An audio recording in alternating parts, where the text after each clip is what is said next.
तो यारों, rich dad poor dad की कहानी अपने 9वें पड़ाव पर आ पहुंची है। हमने पिछले 8 पार्ट्स में रॉबर्ट के 2 डैड से मिली अनमोल सीखों के बारे में काफी विस्तार से चर्चा की।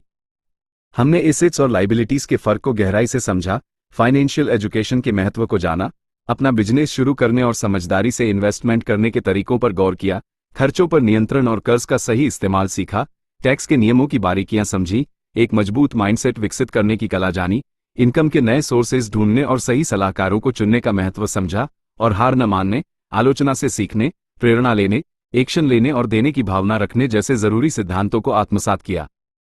अब हम कुछ और ऐसे महत्वपूर्ण विचारों पर ध्यान केंद्रित करेंगे जो रिच डैड ने रॉबर्ट को सिखाए और जो हमें ये समझने में मदद करेंगे कि अमीर लोग न केवल अपनी वेल्थ बनाते हैं, बल्कि उसे पीढ़ी दर पीढ़ी आगे बढ़ाने के लिए क्या करते हैं और अपनी पूरी फाइनेंशियल जर्नी को कैसे देखते हैं। रिच डैड हमेशा एक बात पर जोर देते थे, अपनी वेल्थ को प्रोटेक्ट करना और उसे समझदारी से मैनेज करना। उनका मानना था कि पैसा कमाना जितना जरूरी है, उसे बचाना, सुरक्षित रखना और सही तरीके से प्रबंधित करना उससे भी ज्यादा महत्वपूर्ण है। उन्होंने रॉबर्ट को सिखाया कि अमीर लोग अपनी संपत्ति को कानूनी और वित्तीय जोखिमों से बचाने के लिए अलग अलग तरीके इस्तेमाल करते हैं। वो इंश्योरेंस का सही इस्तेमाल करते हैं, अपनी एसेट्स को लीगल एंटिटीज जैसे कि ट्रस्ट और कंपनियां में रखते हैं, ताकि अगर कोई कानूनी मसला हो तो उनकी निजी संपत्ति सुरक्षित रहे। इसके साथ ही वो अपने कैश फ्लो को बहुत ध्यान से मैनेज करते हैं, अनावश्यक खर्चों से बचते हैं और हमेशा अपने फाइनेंस की एक क्लियर पिक्चर रखते हैं।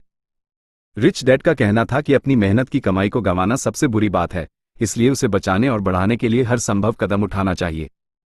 एक और जरूरी सबक जो रिच डैड ने दिया वो था अपनी वेल्थ को आगे बढ़ाना और उसे कंपाउंड होने देना। उनका मानना था कि अमीर लोग सिर्फ अपनी वेल्थ को बचाकर ही नहीं रखते, बल्कि वो उसे लगातार बढ़ाने के तरीके भी ढूंढते रहते हैं। वो अलग अलग तरह के लॉन्ग टर्म इन्वेस्टमेंट्स करते हैं, नए बिजनेस वेंचर्स में पैसा लगाते हैं और हमेशा ऐसे मौकों की तलाश में रहते हैं जहां वो अपनी संपत्ति को कई गुना कर सकें।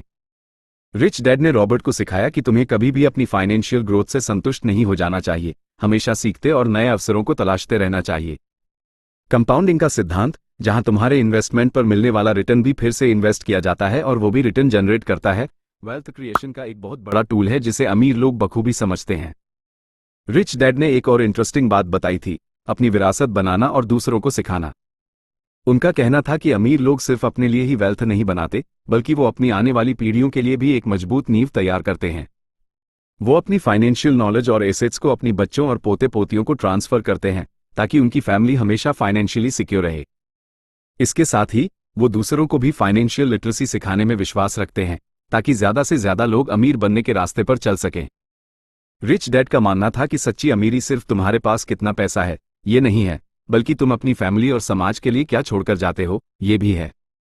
रिच डैड ने एक और बहुत ही इंपॉर्टेंट सबक दिया था, वित्तीय स्वतंत्रता का महत्व समझना और उसे हासिल करने के लिए लगातार काम करना।